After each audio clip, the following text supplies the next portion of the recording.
दोस्तों, सितंबर महीने में लगाई जाने वाली सब्जियों की लिस्ट तो काफ़ी लंबी चौड़ी है। मतलब 20 से 25 प्रकार की सब्जियां ऐसी हैं जिनको आप इस पूरे सितंबर माह में लगा सकते हो।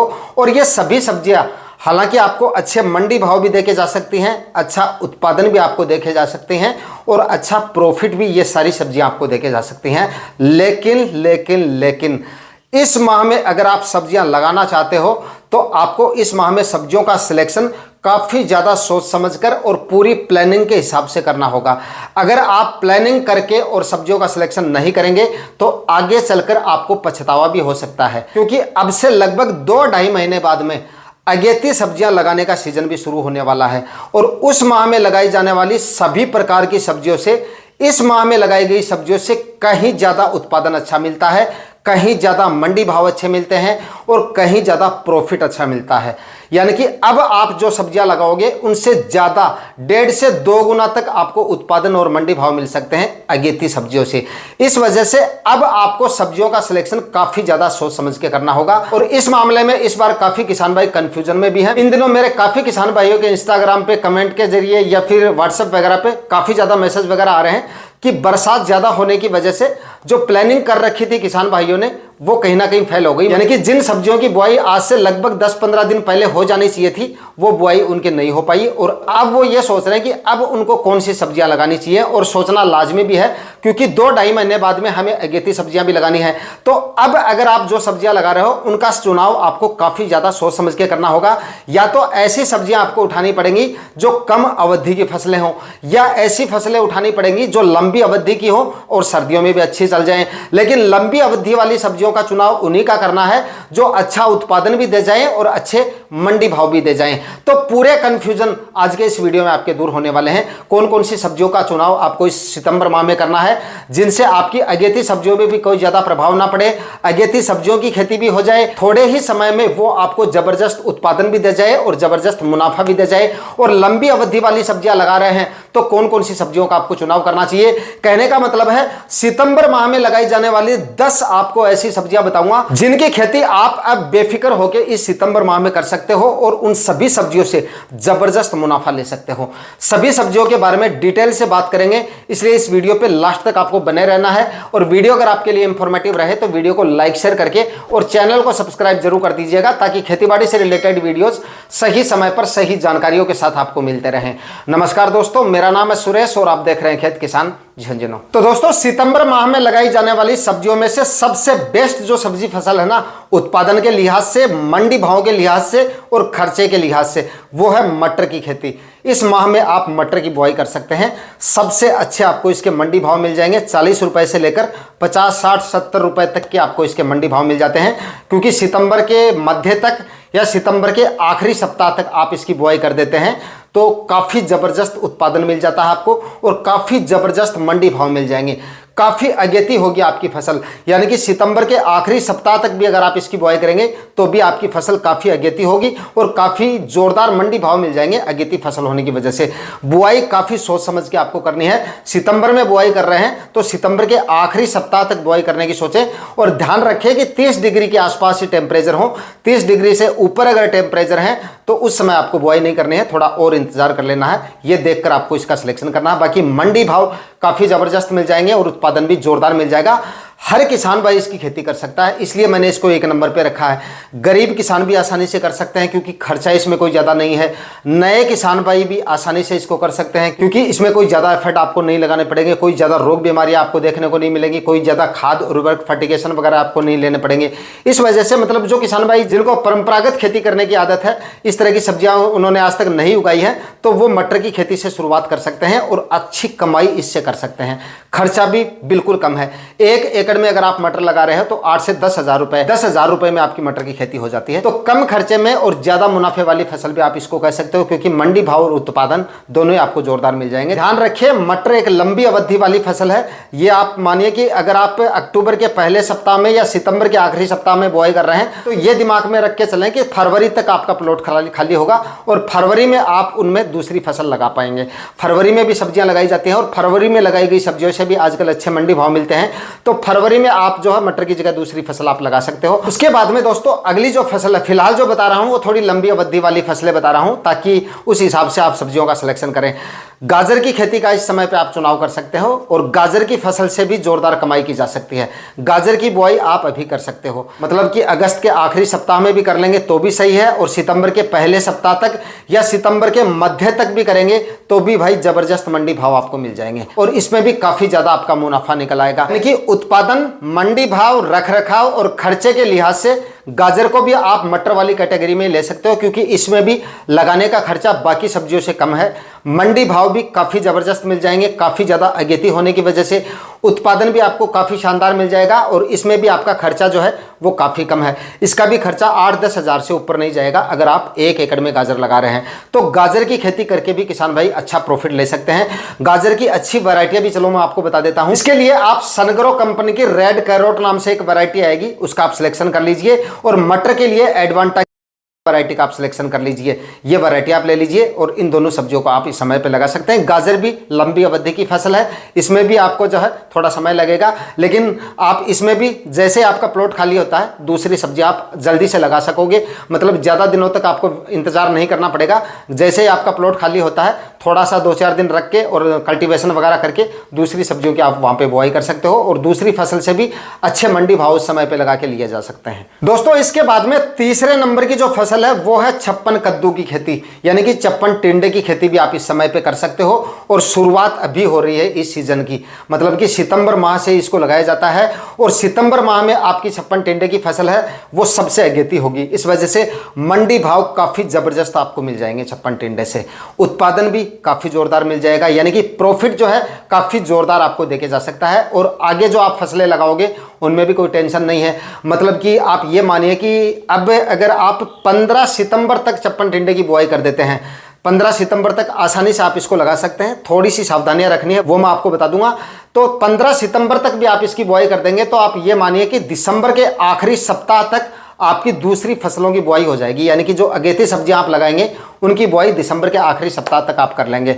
उससे पहले पहले आपका प्लॉट खाली भी हो जाएगा और आपकी अगली फसल की तैयारियां भी इन दिनों में हो जाएगी, क्योंकि टोटल आपकी 3-3.5 महीने की फसल है, तो इस वजह से थोड़े ही दिनों में ये आपको उत्पादन देना शुरू कर देती है, यानी कि बुआई के 35 दिन बाद में ये आपको उत्पादन देना शुरू कर देती है। अगर ठीक तरीके से अगर आप इसको लगाते हो और थोड़ा सा अगर मेहनत करते हो, मतलब खाद उर्वरक वगैरह और फर्टिलाइजेशन वगैरह ठीक से रखते हो और रोग बीमारियों का थोड़ा सा ध्यान रखते हो तो 35 दिन में ये हार्वेस्टिंग पे आ जाती है और उसके बाद में लगभग 2-2.5 महीने आपको उत्पादन देती है, मैक्सिमम 2 महीने मानो आप, 2 महीने तक उत्पादन देती है। थोड़े ही दिनों में ये उत्पादन देके चली जाती है और थोड़े ही दिनों में काफ़ी अच्छा उत्पादन आपको देके जाती है। बस वायरस का आपको ध्यान रखना है। सितंबर में लगाए गए टिंडे में वायरस जो है वो आ सकता है। अगर रस चूसने वाले कीटों से आप अपनी फसल को दूर रखोगे तो वायरस भी आपको नहीं देखने को मिलेगा। बस करना क्या है, हर 7वें दिन बदल बदल कर इंसेक्टिसाइड, कौन सा इंसेक्टिसाइड, जो रस चूसने वाले कीटों के लिए इंसेक्टिसाइड आते हैं उनका बदल बदल कर आपको इस्तेमाल करते रहना है। जैसे थाइमाथोक्सम ले लिया, उसके बाद में एमिडाक्लोप्रिड ले लिया बदल बदल के, और कभी लैम्डा साइक्लोथ्रिन ले लिया, कभी सिजेंटा की अलीका ले ली, उसमें दोनों कॉम्बिनेशन आते हैं। इस तरह से मतलब काफ़ी सारी इंसेक्टिसाइड है जिनको आप इस समय पर ले सकते हो।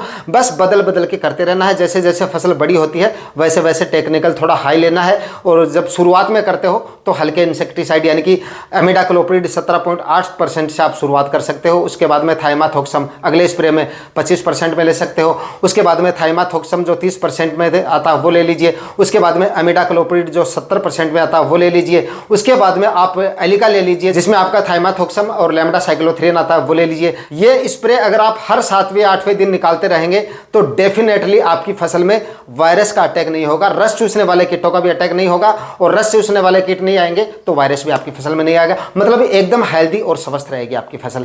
तो छप्पन टिंडे की खेती आप कर सकते हैं। आगे आने वाले दिनों में भी आपको ज़्यादा दिमाग लगाने की जरूरत नहीं पड़ेगी, यानी अगली फसल भी आप आसानी से कर पाओगे। उसके बाद में दोस्तों अगले नंबर पे इस सितंबर महीने में आप हरे प्याज की खेती करके भी अच्छी कमाई कर सकते हो। बहुत शानदार मंडी भाव आपको मिल जाएंगे, काफ़ी ज़बरदस्त, यानी कि 35, 40, 50 रुपए तक के मंडी भाव आपको मिल सकते हैं। उत्पादन भी काफ़ी शानदार मिल जाएगा, खर्चा इसमें भी नॉर्मल है। हालांकि मैं ये तो नहीं कहूँगा कि बहुत कम खर्चा है, लेकिन नॉर्मल खर्चे में आपकी ये खेती हो जाएगी और आसानी से हर कोई किसान भाई इसको कर सकता है और अच्छा प्रॉफिट आपको देके जा सकती है। तो हरे प्याज की बुआई भी आप कर सकते हैं। 15 सितंबर के आसपास बुआई कर दीजिए। किसान भाई पूछते रहते हैं कि हमें जो गोंदली आती है वो लगानी चाहिए या कण की बिजाई, मतलब जो बीज होता है वो आपको डालना चाहिए। तो अगर आपके पास गोंदली है तो वो लगा दीजिए, वरना अगर आप बीज डाल के खेती करेंगे, हरे प्याज की खेती आप जब भी कर रहे हैं, मेरा ये मानना है अगर आप बीज डालेंगे तो उसकी क्वालिटी अच्छी होगी गोंदली के बजाय। मेरी पर्सनली राय है आपसे, बाकी आपकी क्या राय है वो आप कमेंट कर देना। बाकी अगर बीज डाल के आप खेती करोगे तो क्वालिटी अच्छी होगी, साइज भी अच्छी होगी, इस वजह से मंडी भाव आपको थोड़े अच्छे मिल जाएंगे और उत्पादन भी काफ़ी शानदार मिल जाएगा। तो हरे प्याज की खेती भी आप कर सकते हैं और अच्छी कमाई इससे आप कर सकते हैं। दोस्तों इस वीडियो में मैं आपको जो भी सब्जियां बता रहा हूं ना वो काफ़ी ज़्यादा सोच समझ के और अपने 10-15 सालों के अनुभव के हिसाब से बता रहा हूं। कोई भी ऐसी फसल आपको इस वीडियो में मैं नहीं बता रहा हूं जिसमें मतलब घाटे के चांसेज हों। बाकी देखिए मंडी भावों का तो 100% कोई नहीं बता सकता, फिर भी मैं अपने हिसाब से काफ़ी अच्छी सब्जियों का सिलेक्शन करके आपके लिए लाया हूँ। कुछ कम खर्चे वाली सब्जियां भी यहाँ पे मैं आपको बता रहा हूँ और कुछ नॉर्मल खर्चे वाली सब्जियां भी बता रहा हूँ और कुछ बिल्कुल कम खर्चे वाली सब्जियां भी बता रहा हूँ, लेकिन मंडी भाव इन सभी सब्जियों से काफ़ी अच्छे मिल जाएंगे आपको। अगले नंबर पे यानी कि आप इस समय पे फूल गोभी की खेती भी कर सकते हो और बंद गोभी की खेती भी कर सकते हो। इन सब्जियों की खेती से भी अच्छा प्रॉफिट इस समय लगाकर लिया जा सकता है। इन दोनों ही फसलों से अगेती फूल गोभी जिन किसान भाइयों ने लगाई है उनसे कहीं ज़्यादा आपको अब लगाई गई फूल गोभी का उत्पादन मिलेगा, क्योंकि अगेती फूल गोभी का उत्पादन जो होता है वो काफ़ी कम होता है। फूल की जो साइज होती है वो मैक्सिमम 500-600 ग्राम से ऊपर नहीं जाती है। जो जून जुलाई में जो सब्जियां किसान भाई लगाते हैं उसकी काफ़ी अगेती होने की वजह से, क्लाइमेट अनुकूल नहीं होने की वजह से भी फूल की जो साइज़ है और वैरायटियाँ भी उसी हिसाब की होती हैं, वो उस वजह से फूल की जो साइज़ अच्छी नहीं बनती है और साइज़ अगर बन भी जाती है तो साइज़ से कुछ नहीं होता, वजन नहीं बैठता है। इस वजह से अब अगर जो किसान भाई फूल गोभी लगाएंगे कम से कम 1 केजी फूल की साइज आप लेके चल सकते हो। ज़्यादा भी मिलता है, 1.5-2 केजी तक भी फूल का वजन चला जाता है, लेकिन फूल का वजन 1 केजी से ऊपर जब चला जाता है तब मंडी भाव जो है वो डाउन मिलते हैं। बड़े फूल वाली फूल गोभी के ग्राहक आपको कम मिलेंगे, बाकी फूल का वजन तो 1.5-2 केजी तक चला जाएगा। जो वैरायटियाँ इस समय पे लगाई जाती हैं जैसे सेमिनस की फोर्टीज आप ले लीजिए, इस समय पे आप लगाओगे तो 1.5 से 2 केजी तक आपको फूल मिल जाएगा, लेकिन आपको हार्वेस्टिंग 1-1.25 केजी तक ही कर लेनी है, तभी आपको सबसे अच्छे मंडी भाव मिलेंगे। तो कहने का मतलब है जो किसान भाई इस समय पे फूल गोभी लगाएंगे उनको भी अच्छा प्रॉफिट मिल जाएगा, उत्पादन काफ़ी जोरदार मिल जाएगा। हालांकि हो सकता है मंडी भाव 2-5 रुपये आपको कम मिल जाए, लेकिन उत्पादन ज़्यादा होने की वजह से प्रॉफिट आपका वहीं पर आ जाएगा। और लास्ट ईयर तो हमने ये देखा है कि मंडी भाव इस समय पे लगाई गई फूल गोभी के भी काफी जोरदार मिले थे, 20, 25, 30 रुपए तक के मंडी भाव मिले थे। तो हो सकता है इस बार भी आपको मंडी भाव अच्छे मिल जाए, लेकिन फूल गोभी के बारे में मैं आपको ज्यादा नहीं कहूंगा कि अच्छे मंडी भाव आपको मिलेंगे ही, क्योंकि कितने क्या एरिया में लगाई जा रही है वो आपको अपने एरिया के बारे में आपको ज़्यादा पता है। तो थोड़ा सा आप अपने एरिया में देख लीजिए। फूल गोभी की बुआई अगर ज़्यादा नहीं हो रही है फिलहाल तो आप थोड़े से एरिया में फूल गोभी भी लगा लीजिए। और कभी भी आपको मैं बार बार कहता हूँ एक ही फसल पे डिपेंड आपको नहीं रहना है, क्योंकि आगे हमें और भी सब्जियां लगानी है, तो उसी हिसाब से आपके हर प्लॉट में सब्जियां आपको लगानी है। कुछ सब्जियां मैंने जैसे आपको बताया कि दिसंबर माह में खाली हो जाएंगी, तो वहां पर आप दिसंबर में अगेती सब्जियां लगा दीजिए। कुछ प्लॉट आपके इन सब्जियों में से जनवरी में खाली होने वाले हैं, तो 10-15 जनवरी तक भी अगर आप अगेती सब्जियां लगाएंगे तो वो सब्जियां भी आपकी काफ़ी अगेती होंगी। जब मैंने शुरुआत अगेती सब्जियों से की थी, पहली बार जब मैंने सब्जियां लगाई थी अगेती सब्जियां 2015-16 में लगाई थी मैंने, तो उस समय मैंने 10-12 जनवरी के आसपास लगाई थी। 10-12 जनवरी को अगेती तरबूज भी लगाई थी, अगेती तरककड़ी भी लगाई थी, अगेती तोरई भी लगाई थी। काफ़ी अच्छे मंडी भाव मिले थे। तो शुरुआत अगर आप कर रहे हो तो जनवरी माह से भी शुरुआत कर सकते हो। जनवरी माह में जो सब्जियां लगती हैं उनसे भी काफ़ी अच्छे मंडी भाव आपको मिल जाते हैं। इसके बाद में दोस्तों अगली जो फसल है वो है हरे धनिए की खेती। सितंबर महीने में लगाया गया हरा धनिया भी काफ़ी ज़बरदस्त मंडी भाव आपको देके जा सकता है। और जिन किसान भाइयों के प्लॉट फिलहाल खाली पड़े हैं वो अभी आप इसकी बुआई कर दो, चाहे अगस्त के आखिरी सप्ताह तक लगा दोगे तो भी अच्छा है। तो कहने का मतलब है हरे धनिया की बुआई करेंगे तो ये भी आपको काफ़ी अच्छे मंडी भाव देके जा सकता है। और अब लगाए गए हरे धनिया से उत्पादन भी आपको काफ़ी जोरदार मिल जाएगा। तो थोड़े से एरिया में आप हरे धनिया की खेती कर सकते हैं और इससे भी अच्छी कमाई की जा सकती है इस समय लगाने पर। उसके बाद में दोस्तों अगली जो फसल है वो है ब्रोकली की खेती। इस सितंबर माह में ब्रोकली की फसल अगर आप लगाते हो तो उससे भी काफ़ी ज़ोरदार मुनाफा लिया जा सकता है। ज़ोरदार मंडी भाव मिल जाएंगे और ज़ोरदार उत्पादन मिल जाएगा। लेकिन ब्रोकली की खेती जो किसान भाई करते हैं उनको एक चीज़ हमेशा ध्यान रखनी है, ब्रोकली की खेती करने से पहले अपनी मंडियों का थोड़ा सा देख ले हाल कि आपकी मंडियों में इसकी डिमांड कैसी है। अगर मेट्रो सिटी या बहुत बड़ी जो मंडियां हैं वो अगर आपके नज़दीक हैं तब तो आपकी ब्रोकली के अच्छे मंडी भाव आपको मिल जाएंगे। बाकी अगर आपके नज़दीक छोटी मंडियां लगती हैं, कस्बे टाइप मंडियां लगती हैं, तब आपकी ब्रोकली के मंडी भाव अच्छे नहीं मिलेंगे या बिकने में नहीं आएगी, क्योंकि मेट्रो सिटी या बड़ी सिटी जो होती हैं उनमें इसकी डिमांड काफ़ी ज़्यादा देखी जाती है और उन्हीं में इसकी खिंचाई ज़्यादा होती है। तो अगर बड़ी मंडी आपके आसपास हैं तो आप ब्रोकली की खेती कर सकते हो। और दूसरा, ब्रोकली जो किसान भाई लगाना चाहते हैं वो सितंबर के आखिरी सप्ताह तक लगाएं, पहले नहीं। नर्सरी अभी डाल लें आप, नर्सरी सितंबर के पहले सप्ताह तक डालें, अभी तो नहीं डालें। सितंबर के पहले सप्ताह तक आप इसकी नर्सरी डालें और सितंबर के आखिरी सप्ताह तक यानी कि 25-30 दिन बाद भी इसका जो है आप प्लांटेशन कर दें। यह भी अच्छी कमाई आपको करके दे सकती है। अगर जो मैंने आपको बताया है, अगर मेट्रो सिटी वगैरह लगती हैं या बड़ी मंडियाँ आपके नज़दीक हैं तो आप ब्रोकली की खेती करके भी अच्छी कमाई कर सकते हैं। उसके बाद में दोस्तों अगली जो फसल है वो है जुकनी की खेती। जुकनी भी एक जो आपका चप्पन टिंडा मैंने आपको बताया है उसी कैटेगरी की फसल है। सेम उसी तरीके से आपको करनी है, बस फल की साइज अलग है, मंडी भाव अलग हो सकते हैं। बाकी जुकनी के भी मंडी भाव आपको तभी अच्छे मिलेंगे जब आपके नज़दीक बड़ी मंडियां हैं, यानी कि बड़ी मंडियों में अगर आप लेके जाओगे तभी अच्छे मिलेंगे। छोटी मंडियों में अगर आपका आना जाना है तो आप जुकनी मत लगाना, जुकनी से उतने अच्छे मंडी भाव नहीं मिलेंगे। जुकनी की जगह फिर आप चप्पन टिंडे को ही थोड़ा और एरिया में लगा देना, चप्पन टिंडा बेस्ट है। लेकिन अगर बड़ी मंडियां हैं आपके पास, मेट्रो सिटी वगैरह लगती है, तो जुकनी की खेती करके भी अच्छी कमाई की जा सकती है। और जुकनी की बुआई भी आपको सितंबर के आखिरी सप्ताह तक करनी है। चप्पन टिंडा आप चाहे सितंबर के मध्य तक लगा सकते हैं, लेकिन अगर जुकनी लगाना चाहते हैं तो सितंबर के आखिरी सप्ताह तक बुआई कर लीजिए। जबरदस्त मंडी भाव मिल जाएंगे और जोरदार आपको उत्पादन मिल जाएगा। छोटी अवधि की फसल होने की वजह से इसमें भी आप अगेती सब्जियां लगा पाओगे दिसंबर माह तक। तो दोस्तों जो किसान भाई अब सितंबर महीने में सब्जियां लगाने की सोच रहे हैं वो अपनी सब्जियों का सिलेक्शन करते समय ये चीज अपने दिमाग में जरूर रखें कि हमें नवंबर, दिसंबर और जनवरी माह में अगेती सब्जियां भी लगानी है। उस हिसाब से ही आपको सब्जियों का सिलेक्शन करना है। बाकी जो किसान भाई अगेती सब्जियां नहीं लगाना चाहते हैं वो इनमें से कोई भी सब्जियां उठा सकते हैं। बाकी जो भी किसान भाई अगेती सब्जियां लगाना चाहते हैं वो प्लानिंग किस तरह से कर सकते हैं, जैसे आप 3 सब्जियों का चुनाव कर रहे हैं या 4 सब्जियों का चुनाव कर रहे हैं या फिर 5 सब्जियों का चुनाव कर रहे हैं, जितनी भी प्रकार की आप सब्जियां लगा रहे हैं, जितने एरिया का आपका प्लॉट है उस प्लॉट को उतने ही भागों में आपको डिवाइड कर लेना है।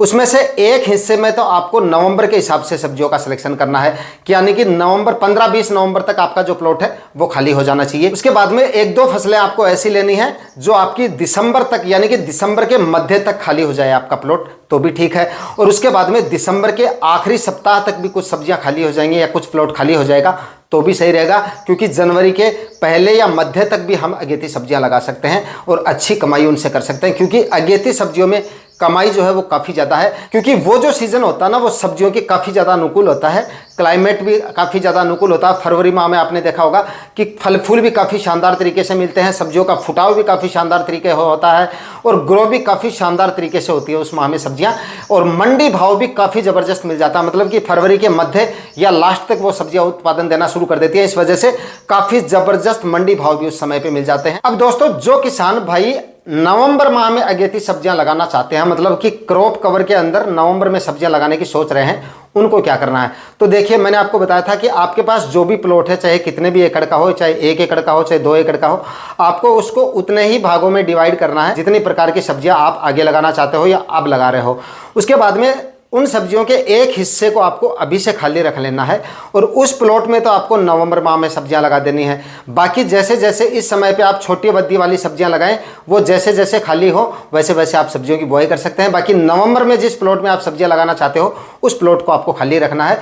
बाकी थोड़े एरिया में आपको दिसंबर में भी लगानी चाहिए और थोड़े एरिया में आपको जनवरी माह में भी लगानी चाहिए और थोड़े एरिया में आपको फरवरी माह में भी लगानी चाहिए। इस तरह से आपको आगे की प्लानिंग करनी है, इस हिसाब से आपको सब्जियों की बुआई करनी है। क्योंकि कई बार क्या करते हैं हम, मतलब कि पूरी सब्जियां जितने एरिया में आपको अगेती सब्जियां लगानी है वो सारी सब्जियां हम नवंबर माह में लगा लेते हैं, तो कई बार पाले वगैरह इतने ज़्यादा गिरते हैं, इस वजह से हमारा काफ़ी ज़्यादा नुकसान हो जाता है, फसलें कमज़ोर हो जाती हैं। तो इस तरह की सिचुएशन आगे ना आए, इस वजह से हर महीने में या 10-15 दिन का गैप या 15-20 या 20-25 दिन का गैप देके उसके बाद में सब्जियों को आपको लगाना चाहिए उस समय पे। तो इस हिसाब से आपको इस समय पे सब्जियों का सिलेक्शन करना है। बाकी आज के वीडियो में दी गई जानकारी अगर आपके लिए इंफॉर्मेटिव है तो इस वीडियो को लाइक और शेयर जरूर कीजिएगा और चैनल पर नए हैं तो सब्सक्राइब जरूर कर लीजिएगा। मिलते हैं किसी और वीडियो में नए टॉपिक के साथ, तब तक के लिए जय हिंद, वंदे मातरम।